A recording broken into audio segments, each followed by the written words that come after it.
Mesdames et messieurs, bonsoir. Tombo Tenabino, Ngonganyos Bokolanda, plateau spécial à Mokola Lelo. Na uti ko annoncer bino na émission uti ko sila ketozo yamba ndeko Merlin Vuvu azali analyste politique, azali mwana Congo, Congomani de père et de mère. Na etorobeta masoloni ni Congomani nyonso ayebike na minitio yo kona nanga recrutement izo continuer. Azozo banani azozo bato baza pembeni ya ndeko Félix Tshisekedi, azozo banani azozo bandeko baza pembeni ya Joseph Kabila, banani lisusu bato bazali otozo benga ba honorable ba excellence bamone baza recruter à tout moment na AFC alias de Fleuve Congo ezo kamba mai pa rebelle corneille nanga photo benga mutu na kombo na ye yende masolo to kobeta yango wana na ndeko Merlin et vous na remercier équipe technique parce que on ne change pas d'équipe qui gagne na machine tozana ingénieur Dylan Kitoko aza accompagné na Brahms Kolumbu tozana derrière la caméra tozana ndeko Agapé Kajama ou la caméra, production il y a du bien-aimé BH sous la coordination de Patrick Sahel. Ndeko Merlin Vuvu né aza invité na biso mais toko betaka masolo pamba boete na invité toko tisaimba moto to pesa imbote tika to lobela moi mukie dossier ya Sinel ça ne va pas dans la République démocratique du Congo mobimba. Oui, je parle de la RDC.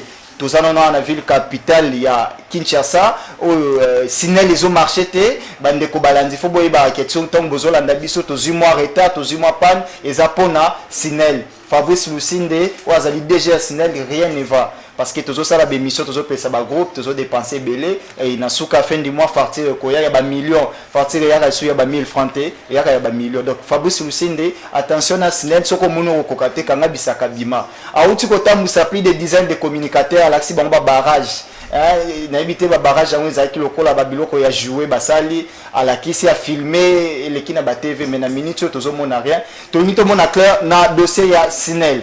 Merci beaucoup. Ndeko Merlin vous mbote pe boye malam na plateau spécial Mokola Lelo. Mbote ndeko Joël Kutidema mbote na bakongo mani nyonso. Tika pe na pesa mbote na Vaillant Mike Mukeba Inkoso. Je voulais ici par l'occasion de l'Ensemble pour la République avait abandonné Mukeba et c'est faux. Il n'y a aucun parti qui a porté le combat de Mukeba plus que l'Ensemble pour la République. Du président de ces partis, je ne suis pas membre de l'Ensemble, mais c'est ça la vérité. Jusqu'au dernier et à tous les journalistes jusqu'aujourd'hui et moi-même nous continuons à porter ce combat de Mukeba. Il ne faut pas dire l'homélie ou le message, il y a la circonstance, il y a Laurent Onyemba, c'était pas le message de l'Ensemble pour la République. Vous allez comprendre qu'il y a un message Wana. Laurent Onyemba n'avait pas aussi cité le nom de Katumbi. Lorsqu'il disait, il remerciait celui qui était resté attaché au soutien à la famille qui n'a pas un moment difficile. Il a cité Boris Mboukou. Il n'avait pas cité Katumbi. C'est pour autant que Katumbi Falo Bakazaki négligé. Lui-même a ses motivations. Nous, tantôt, nous plaidons à celui qui nous demandons, à celui qui nous a dit que la justice est malade. Ça nous dit la justice souffre de quelle maladie. Il y a un Congolais arrêté inutilement sans raison. Grâce au président de la cassation quelques détenus dans la prison. Le président de la Cour de cassation, le premier président, il ne peut pas mal faire son travail pour revenir nous dire qu'il peut réparer. S'il répare, c'est qu'il comprend qu'il a mal fait son travail, il n'a qu'à démissionner.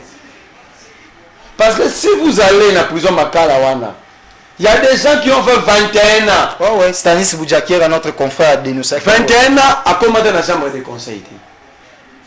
Le bureau de la chambre de conseil, ils ont rapport à régulariser la détention et permettre à un prisonnier à solliciter liberté provisoire. Ok. Mais vous avez 21 ans. Et aux dernières nouvelles, vous avez 21 ans pour imputation dommageable. Imputation dommageable, peine maximale dans une année. Donc, vous devez saluer le rôle là. Prison, il y a 21 imputations dommageables. C'est compliqué. Et il y a un bateau qui a 6 ans en prison pour saisir sa cour de cassation. À saisir cour, condamné comme 3 ans à bas niveau, alors qu'il y a une procédure, comme l'état a pouvoir cassation. La cour de cassation, dont le président veut se prévaloir de ses propres troupes avant qu'il n'ait un dossier en haut.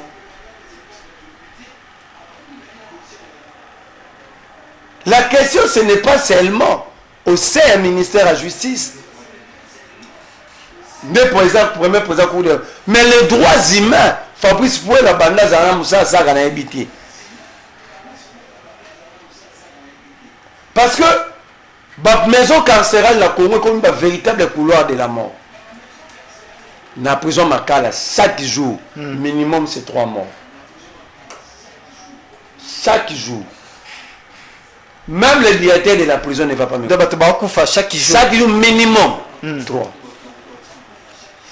Même le colonel Flori, le directeur de la prison, n'a pas essayé de place à ça. À quoi contredire. La prison centrale de Makala, Mbomo et Kotarakuna, sur lequel c'est 25 000 francs maximum. Mais, sur lequel pour Kota accès à la prison, place au recours à l'entrée à l'Iboso, au Tika 1000 francs. Jeton d'accès, 2000. Ça dit, tu comme ma place au détail à Moutou, mais les prisonniers de 25 000 francs, au recours à 5 000 francs.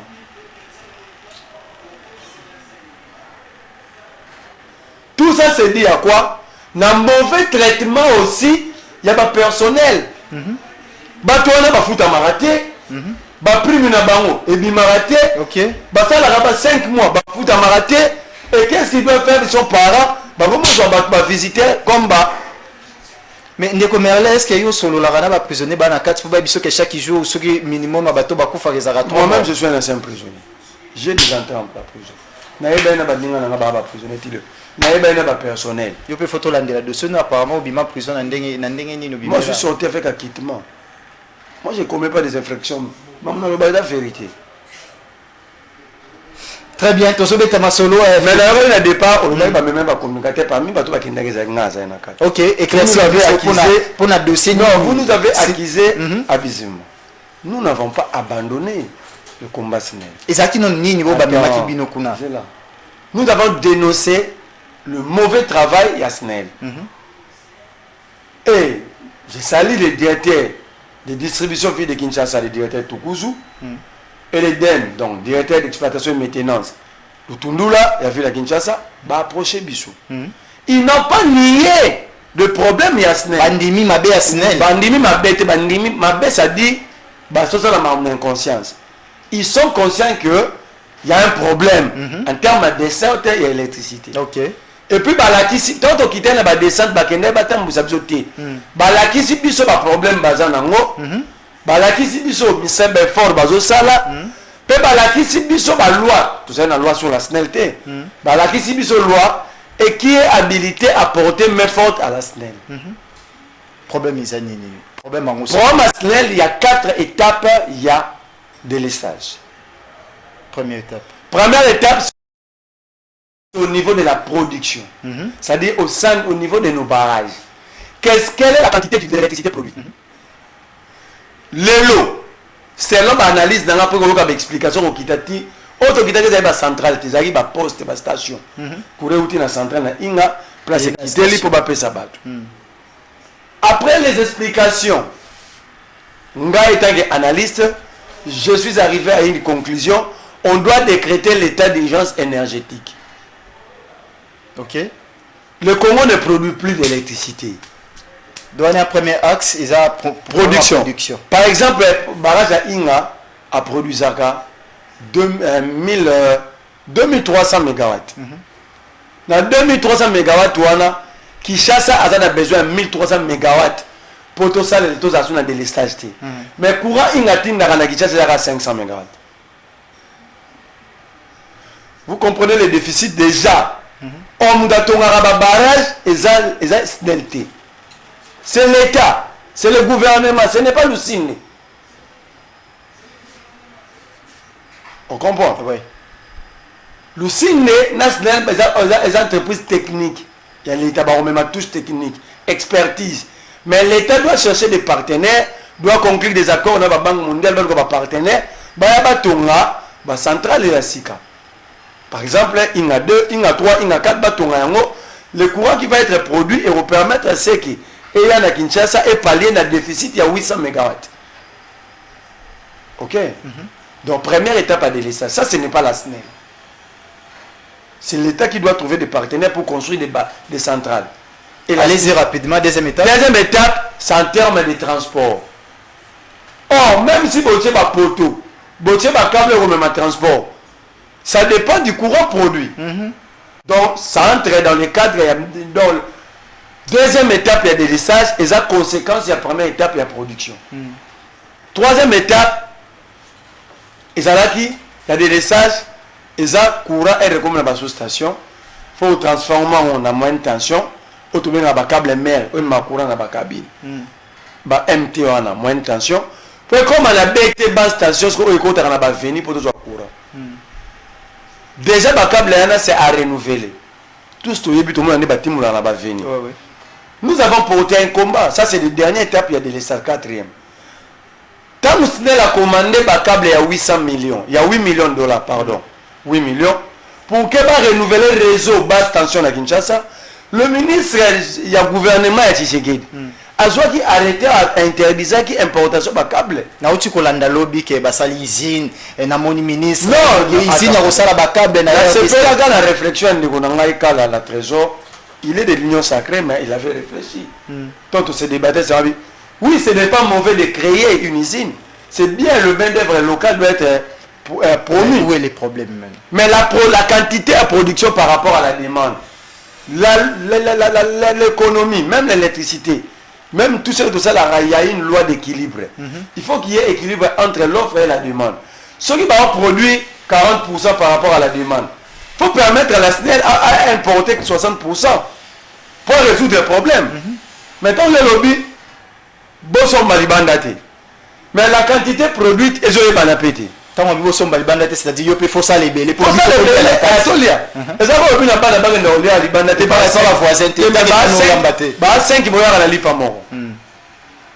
vous comprenez? Nous avons milité pour que cet arrêté soit levé. Et nous avons gagné par l'Ongoli arrêté. Vous comprenez? Donc la SNEL fonctionne, mais l'État doit aussi jouer son rôle. C'est que depuis 2014, SNEL et Longwa, société Morobe, comme société commerciale.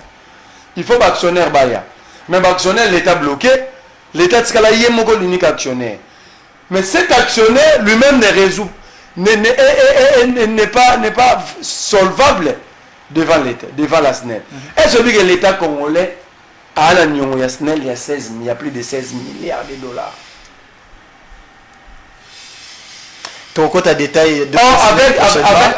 Avec 16 milliards, tu as 2-3 centrales dans Inga.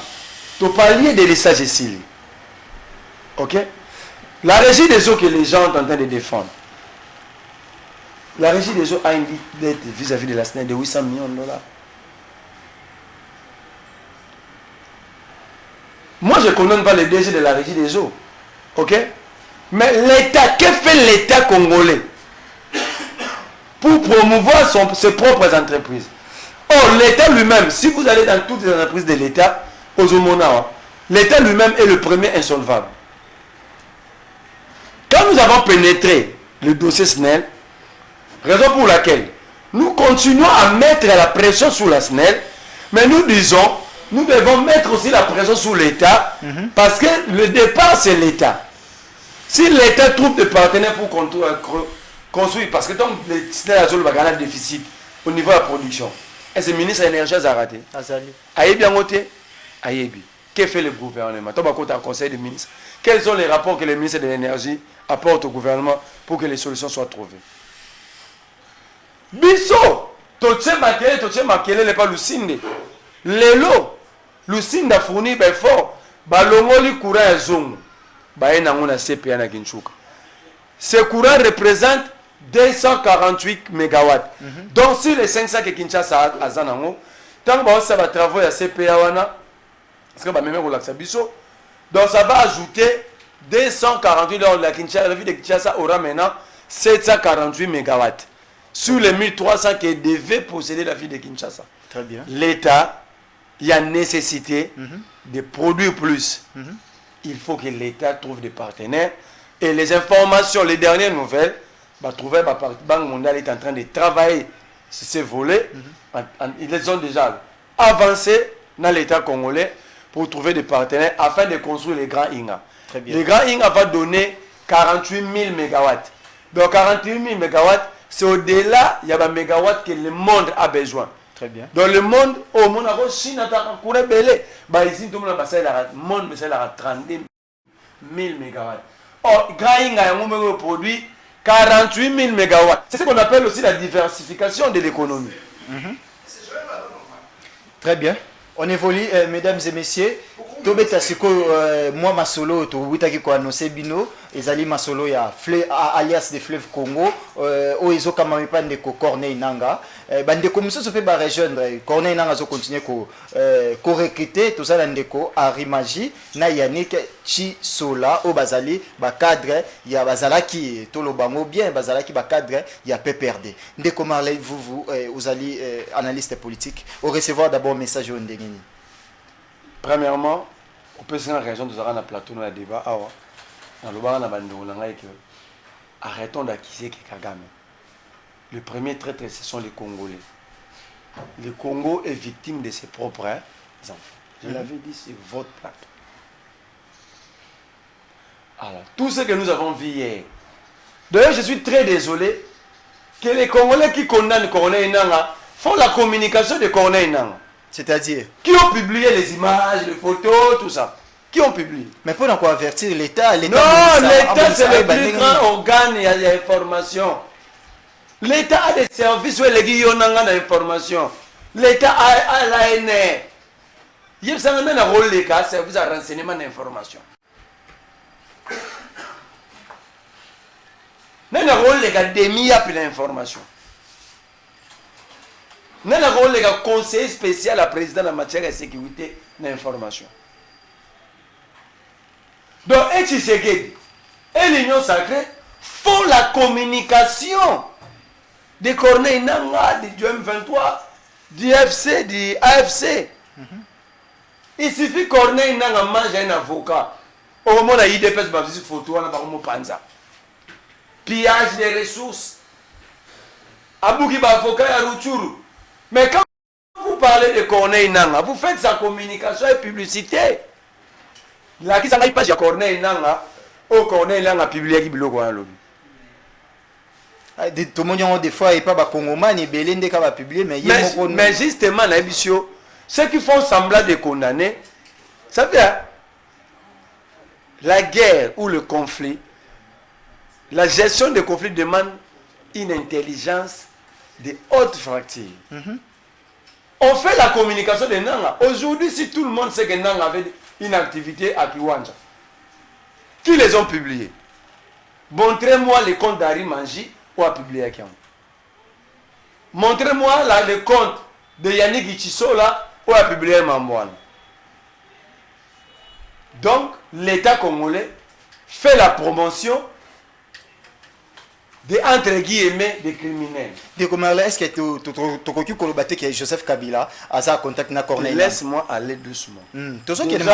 N'accusons pas les autres parce que nous-mêmes nous faisons la promotion. Je ne vois pas un risque publier les images de militaires ukrainiens. Je ne vois pas un Ukrainien faire la publicité des images où ils sont menacés, le pays, leur pays est menacé par Poutine, on va publier à travers le monde. Ok? Mais nous le faisons. Nous faisons même la publicité de Kagame, nous, de Tshisekedi au dernier Congolais. Nous avons publié des informations. Kagame a lobby de Rwanda, c'est nous qui publions. C'est nous. Donc, nous sommes de véritables agents de communication. Il y a M23, AFC, na Rwanda. Est-ce que ndeko Corneille Nanga tokolo baté na minute à contact na Joseph Kabila Kabambi? Au lobby pour pas avoir présent Sénit. Mais Corneille Nanga a conseiller en matière électorale à Tshisekedi. Pourquoi tu une question dans le sens? Azara conseiller en matière électorale à Tshisekedi. De 2020 à 2021. Ba Congomani ba bien ngote? Si vous prenez tout dans Kabila, vous attirez dans le cabinet. parce que ndeko Henri Magie azali membre to cadre na PPRD. C'est que Corneille n'a pas un numéro à Jean-Pierre Bemba. On a évoqué dossier à Jean-Jacques Mamba qui porte parole. Tant que la fonction Henri Magie n'a PPRD. Mais Jean-Jacques Mamba qui porte parole national. Il y a MLC. Député national Union Sacrée. Ok?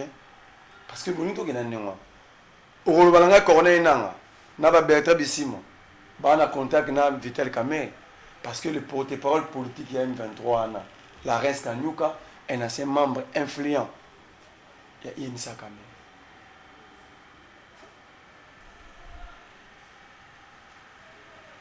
Ok?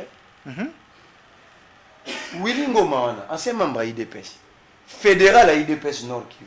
C'est là que Willy Ngoma a appris le Swahili. Il est du Congo central. On va dire que IDPS, réfléchissons en termes de solutions. Nous quittons la réflexion, pouvant permettre à trouver des bonnes réponses pour pallier le problème. Nous faisons le contour parce que nous n'avons pas d'idée. Ce qu'on a tiré au tableau.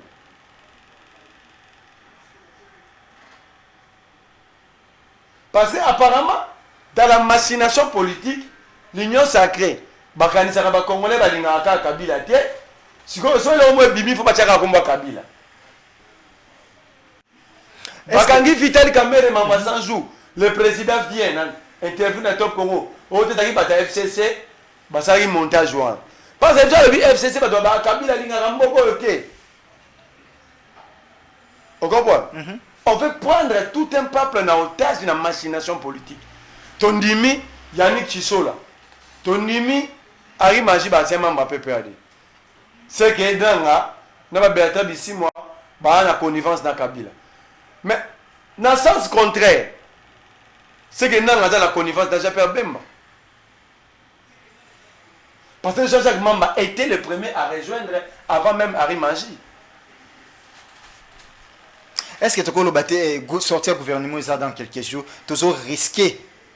J'ai suivi un monsieur vous appelez à l'isolement député. Un assimilé au député. Mais les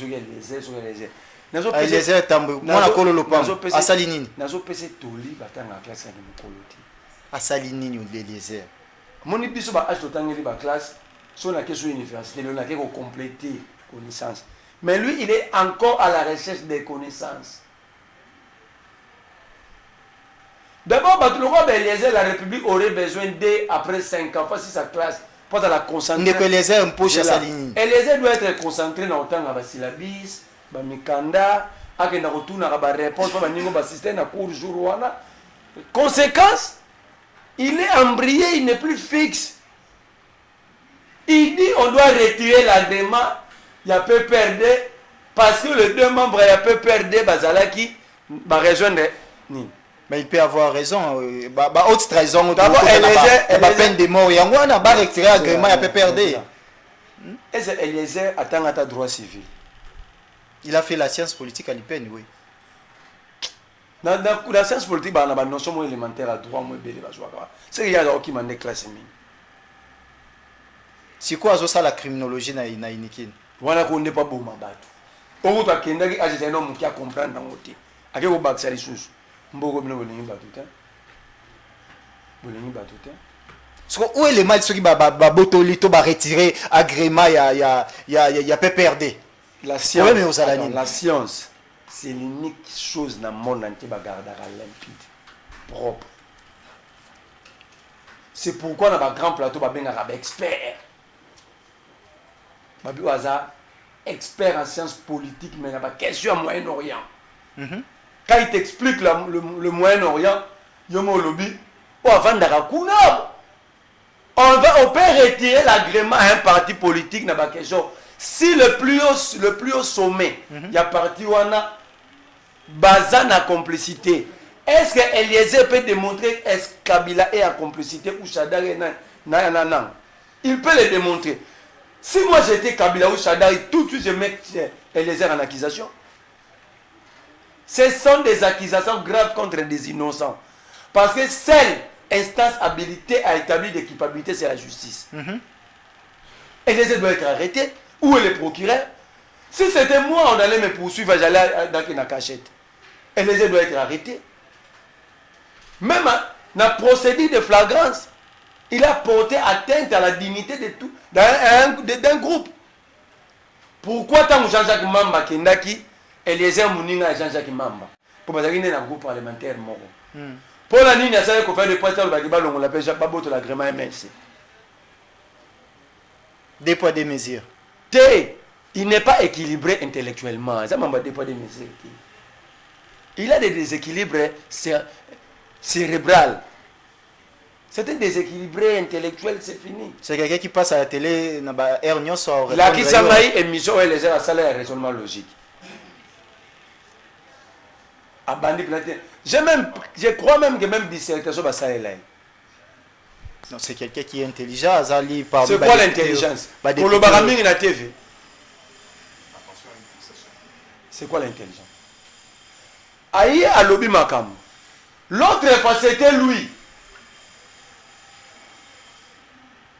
Si Jean-Pierre Kayembe a ridiculisé un plateau du Gola Bamamba au cours là-bas. C'est une question sensible dont il a abordé. Mais il a abordé avec beaucoup de légèreté. Mais Babi va lever moratoire. S'il y a des complices, c'est à la justice de faire son travail. C'est là que nous craignons le règlement des comptes.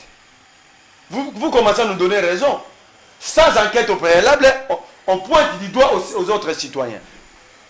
Ok?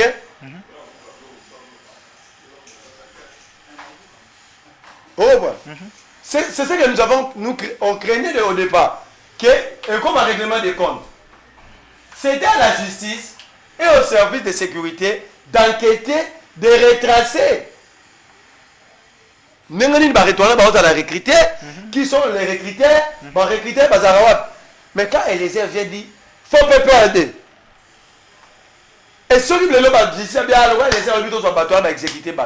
Demain, on se retrouve que Bateau va être innocent par la fixation d'Eliezer. On fait comment? Voilà.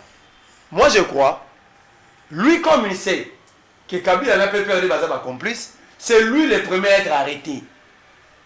Parce que pour connaître des complices, tu dois participer à une réunion. Ou tu dois avoir des informations. Ou pour avoir des informations, il doit être interpellé. Je réponds maintenant à ta question. La question des recrutements de Nanga, moi je n'ai jamais été en contact avec Nanga.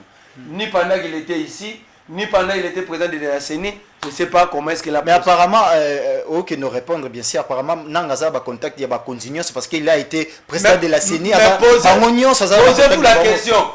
Tant que vous avez un député, un député. C'était Corneille Nanga. Vous avez dénoncé ça. A nommé un député, non? C'est que le député n'a pas de lien. Il y a un contact à tout moment. Mais le plus grand problème, pourquoi l'Union sacrée dénonce que le Rwanda n'a habite où? Nanga na Kampala. En Ouganda. Donc c'est l'Ouganda qui héberge les rebelles. Bananga bavandi na Ouganda. Si tu as fait l'activité na bangona ba rimanger na Kiwanja wana. Ils sont venus de l'Ouganda. Donc on a des bavandi na Lix. Même les M23 pour attaquer le Congo sont venus de l'Ouganda. Donc l'accusation Bunagan est une frontière entre la RDC et l'Ouganda. Donc l'accusation fait le Rwanda na Ouganda. Même celui qui lobby que le Rwanda a réarmé le M23. Donc le Rwanda a réarmé le M23 sur le sol ougandais. Qui a permis au Rwanda de réarmer les M23 sur leur sol, c'est Museveni. C'est lui qui a menacé le Congo. Si vous touchez à mon oncle Kagame, moi je vais entrer en guerre contre vous. C'est le fils Museveni, non? Quand le Tshisekedi, le Congo pousse. Aujourd'hui, Kagame cherche des voies de négociation. Museveni nomme qui? Comme le numéro 1 de son armée. C'est lui qui avait menacé le Congo, son fils. Nous sommes politiques, il faut savoir faire la lecture. Il faut savoir faire la lecture. Mais pourquoi l'État congolais ne dénonce-t-il pas Museveni? Pourquoi? Au moment où vous avez l'impression de mettre dos au mur, Kagame, son père, parce que Kagame est un fils politique de Museveni. D'ailleurs, Museveni aza na kati ya famille avec Kagame.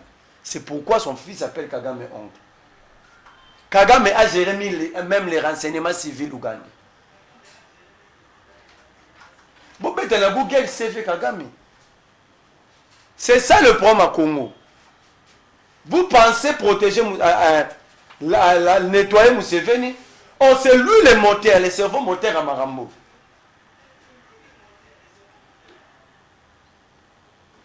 Quand Kagame, le Congo a l'impression de mettre Kagame à genoux, Museveni prend celui qui avait menacé le Congo d'attaquer le Congo si le Congo attaque. Museveni, Kagame, il est nommé à la tête de l'armée ougandaise. Oui. Donc c'est un message de Museveni au Congo.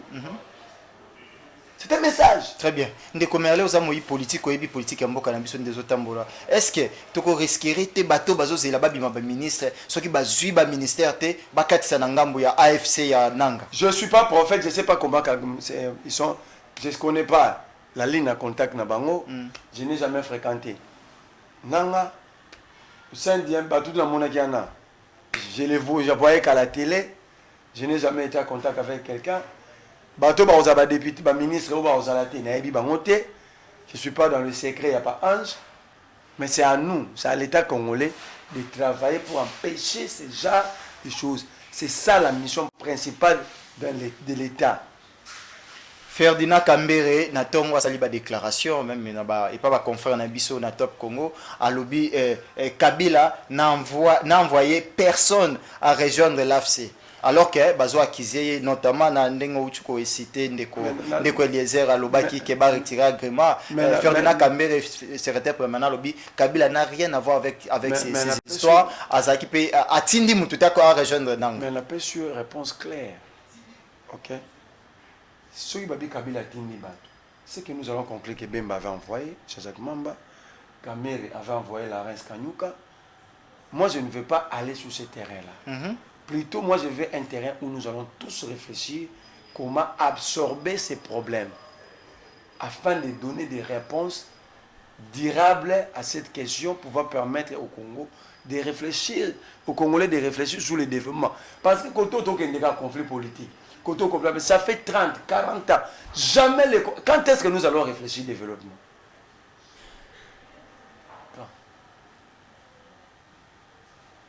Tant que Tshisekedi a ok débat au Baroya, on peut encore sur les salamités, ça va Tshisekedi. Donc c'est comme le roi cercle vicieux. Congo est comme ko baluka place moko. Ça dit et comme le roi il y a refunda naka. Mais dans tout ça, Batouana bazo bimila ah. Que fait les services pour contrôler? Ceux qui Jacques à l'aéroport, ils ont la facilité de l'arrêter, d'avoir toutes les informations. Mais Batouana bazo bimila là même voix. Azua Diawa qui pas Bosutugi. Que fait maintenant les services? Moi, je crois que Tshisekedi doit avoir l'appareil, surtout sécuritaire. Il doit revoir. Est-ce que Tshisekedi doit risquer comme le roi Joseph Kabila Nazanga qui dit personne, il y a malame au travail pembe. Tshisekedi n'a même pas deux personnes. Félix n'a pas deux personnes. Il n'a pas même deux personnes sérieuses. Deux. J'ai dit deux. D'abord, Tano Tshisekedi. Batunyo so Kabila ba nazana batute, ba wande batunai. Ba muyaya. Non, notre ministre des Communications, il est crédible. C'est quelqu'un de bon. N'est-ce pas qu'il était du FCC? Oui. On est câblé avec 15 personnes.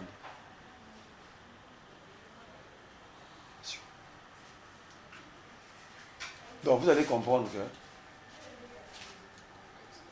Tshisekedi a un problème. Son problème. Le problème de Tshisekedi, c'est d'avoir fait du pouvoir public un pouvoir coutumier. Ok. C'est un président amical.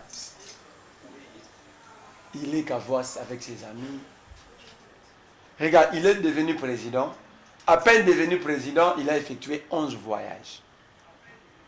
À peine devenu président. C'est pour l'intérêt de la République. 267 voyages dans le mandat de Bosso. Il est retombé. Il doit être ici, s'imprégner de la situation, proposer des solutions. C'est très grave pour Mboka. Bato bazwaka pe babimba le bomoni ba ko ba rebelle. Et bon tout na boy, peuple ndako motuna, akendaki ndenge ni. Que fait le service? Donc cela veut dire muto ko kota bomi biso ba service e bilongo. N'était pas comprendre gravité. La deuxième, on est pour la rabat ba passeport dans l'aéroport. Toi bato anos ba bimara. Dans un so yoke de Paris, aucune ambassade. Bon, le gars, il ça pour combien de temps non? Biso babimara. Bato babimara na raison. Et comme on dit sur la passeport, est-ce qu'il y a une découpage c'est peine de récupérer passeport nae? Te ba OPCT. Pour l'année. Wande musala makasi deuxième na aner ba bosa. Parce que utai kolela na ba la chaîne ya bande konyon ça. Ba OPCA été. Ce qui arrive majage avion aner au sutu ndenge mono yenanga. Mais so pas pime la place penge.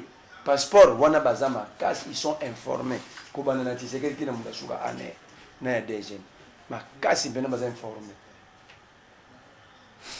ndeko merle vous ninyo ko ebisa ba kongomani oyo bazo sutuka toujours ki ba congolais nde bazo kende po ba koma contre ba congolais te na webisa ba kongomani te na webisa Félix Tshisekedi état le président de la République na webisa bato ba gérer ba service ya sécurité ça devient trop. Ça devient trop. Ça démontre la phrase. Oui, puis sous Félix Tshisekedi, balobi awake, général John Numbi Obimate, aza la Congo mabimi, na biso, na bato faut pas sécuriser mboka. To surtout que John Numbi akoma na Zimbabwe, nde ba yebisa ki biso. Donc, Félix Tshisekedi doit revoir des personnes qui sont nommées dans l'appareil sécuritaire. Ngana yo. To fandi awa non. Oyebi Air Baris basali attentat na Russie.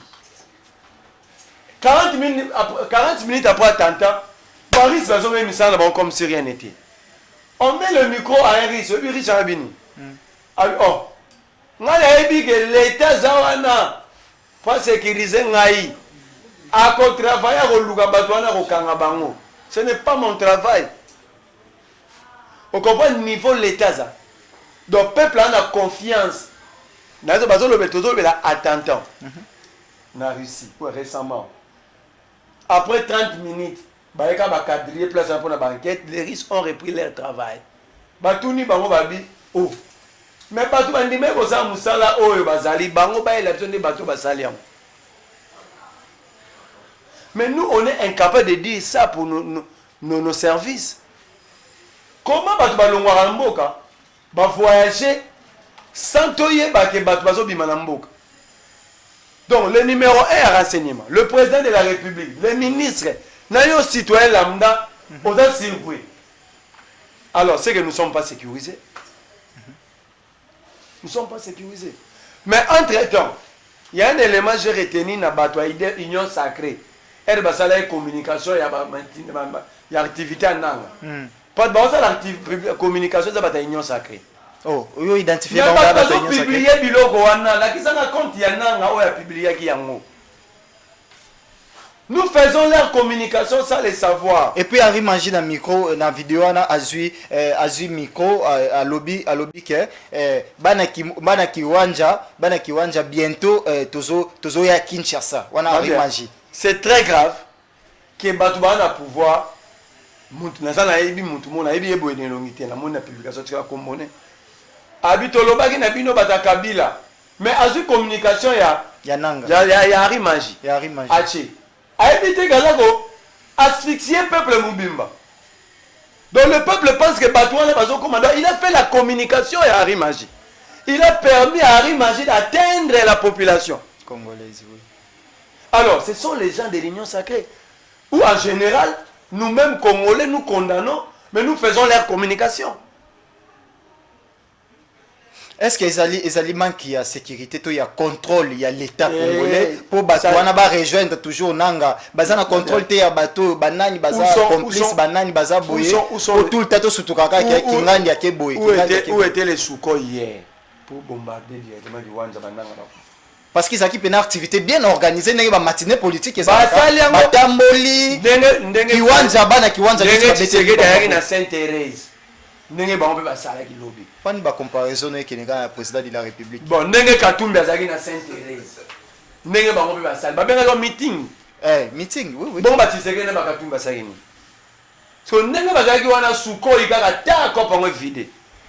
Mais bino vous préférez na bino vous publier à discours d'abord. Donc c'est-à-dire le quoi basé qui communication et activité si bino mo besoin de reportage na ba bino mo besoin yango na ba ministre na ba député beaucoup même ba chargé de communication il y a un na AFC beaucoup mo publier yango. Regarde ce que Nanga dit.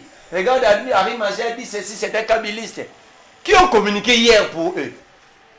Nga ti ba défi ba la sanga i compte ya Nanga ya Dani Harry Magé oui. C'est nous-mêmes Congolais, en fait, nous sommes devenus bêtes à tel point que nous faisons la communication, la publicité de des ennemis.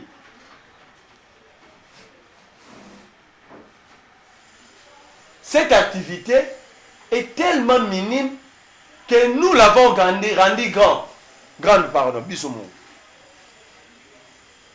Ils ont communiqué. Qui vous dit que nous avons la capacité d'atteindre Kinshasa? C'est parce que le pays est infiltré, il y a des complicités, Congolais comme étrangers. Ces gens-là, avec une armée normale, sans infiltration, ils ne vont pas tenir pendant un mois. Apparemment, Bandeko Kiwanja, Bazana Bango, ensemble, la limite de c'est la Bandeko. C'est la Mutuna. Vivent sous la terre. Parce que dans l'activité, on a Bandeko Kiwanja, Bazobeta Maboko, Tongo. Ce sont des criminels, ils pouvaient tuer tous ces gens-là, Bossan. Donc, ils étaient contraires. Autorité de l'État congolais, M23, l'État congolais n'existe pas là-bas parce que Nanga est en train à salir communication et la démonstration efficace il y a non-État, ce sont des Congolais et les dirigeants congolais qui ont communiqué pour Nanga. Qu'est-ce qu'il faut vraiment pour nous corriger? Ce qu'il faut, il faut des bons dirigeants. Il nous faut des révolutionnaires. Les gens, parce qu'on parle de la révolution, on parle que des tuer, de prendre les gens. Non. La révolution, on peut par exemple, il y a Obasanjo. Quand Obasanjo est arrivé au pouvoir, il a dit, il trouve que l'économie nigériane est une économie extravertie. Ainsi, nous devons faire une révolution. Trouvez-moi des gens par secteur. Les milliardaires au Nigeria, ils sont nés quand? Vers les années 2000. Sur Obasanjo. Il y a dans ma case de pétrole. Le pétrole va s'arrondir. Si on te donne le moyen, tu vas exploiter. Oui. Mais c'est connu. Tant qu'on avec dans le moyen, l'État à cadre. C'est-à-dire qu'il faut créer une révolution. D'abord mentale, patriotique. Les Congolais doivent comprendre qu'au-delà des différences politiques, nous devons rester un. Nous devons aimer ces patries. Nous devons aimer cette nation, cette république. Faire de cette république un pays grand au cœur de l'Afrique. C'est nous, ce n'est pas la Russie, les États-Unis. C'est nous. Mais le problème ici, le problème c'est le Koso et le Guinée Congo. Si on doit faire 10 000 $, à Romo Lukaï, 50 000. On doit faire 20 000. On résume la vie au Congo, il faut à vivant qui na Congo. Non, pas exemple. Aujourd'hui, nos frères payent les prix. Le Congo est au Salati, dans une semaine au Kanga. Après, tu commis presque pratiquement. C'est Nasuka. Parce que côté Wana, c'est nous-mêmes Congolais qui sommes complices. Parce que l'objet n'a pas Rwandais, Morote, Kuna, Tongbananga, Bakotai. Je vis des Congolais, d'abord nous devons avoir pitié de nous-mêmes. Surtout le but à Kagame. Donc Kagame manipule des Congolais contre leur propre pays. Merci beaucoup. Nous devons avoir pitié de nous-mêmes. Honte d'ailleurs. Quand on a parlé hier, il devait avoir honte de lui-même. Merci beaucoup. On te pousse à tuer tes propres frères. Pour tes intérêts propres. Puis, Nang a dit, nous devons créer un État fédéral. Les richesses doivent rester là où ils sont exploités. Les richesses sont nationales, ne sont pas les richesses d'un coin. Déjà, Nanga vient avec l'idée séparatiste. Merci beaucoup Ndeko Merlin. La Constitution consacre même une caisse de péréquation pour aider des provinces pauvres. Mais écoutez son discours. Merci beaucoup Ndeko Je Merlin. voulais citer par le Wewa, pendant 2 minutes, nos jeunes frères là, le général Kilima Limba et Peter Kaza doivent comprendre qu'ils ont détruit plusieurs familles dans un monde. Il ne faut pas voir le Wewa comme Wewa qui vous conduit sur une moto. Ces gens-là sont des responsables. Derrière eux, il y a des familles et des familles qui sont nourries. Aujourd'hui, le transport est devenu encore plus dur qu'avant. Parce que une partie, il y a encore aidé Bakatian. Mais entre l'État, par l'entremise, il y a Malimba, n'a plus de Kazadi Bakatiango. La société de l'État est en train de fermer. Carburé Zate, Mbongo Futa va travailler Zate. Le DG a saisi le président de la République. L'unique moyen actuel pour pallier, c'est le moto. On empêche le motocycliste, soi-disant, accident, na boulevard. Donc la vie est sacrée pour Peter Kazadi Kalagombe. Merci beaucoup. Donc, que ce soit une moto, c'est un problème. Merci beaucoup. Mais en réalité, je vais citer, c'est grave. Or, on a contribué gravement dans la caisse à l'État. Tu as 1 600 000 motos dans la ville de Kinshasa. Sombara, autorisé de transport, 28 000 francs. Pour Hollanda, c'est un calcul. 28 000 francs fois 1 600 000. Le chiffre que vous allez trouver en francs, convertissez-les à dollars, vous allez crier. Sombara, fiche d'identification, 15 000 francs. Faites des calculs fois 1 600 000, convertissez le montant en dollars. Vous avez 500 francs par jour. Donc par jour, c'est aussi 500 francs. Multiplié par 1 600 000 motos, ça vous fait 800 millions de francs congolais. Si vous les divisez par les taux actuels, ça fait 2 962 000 dollars les jours. Et c'est là pendant 3 ans et 8 mois. Merci beaucoup. Merci vraiment Ndeko Merlin. Vous n'avez pas solé si la raté, mais TV Zangonga. Merci Nengo Yanoli na invitation à Biso Mokola Lelo. Merci Nabino. Balanzi na bandako ba téléspectateurs na biso ndenge bolandi plateau spécial oya lelo plateau spécial continue dans quelques minutes sur Mandeko Trésor Kalala torobeta na masolo ya Régie des eaux na OVD to saka na mboka Kongo nde to kolobela mboka mususu ezate. Merci beaucoup.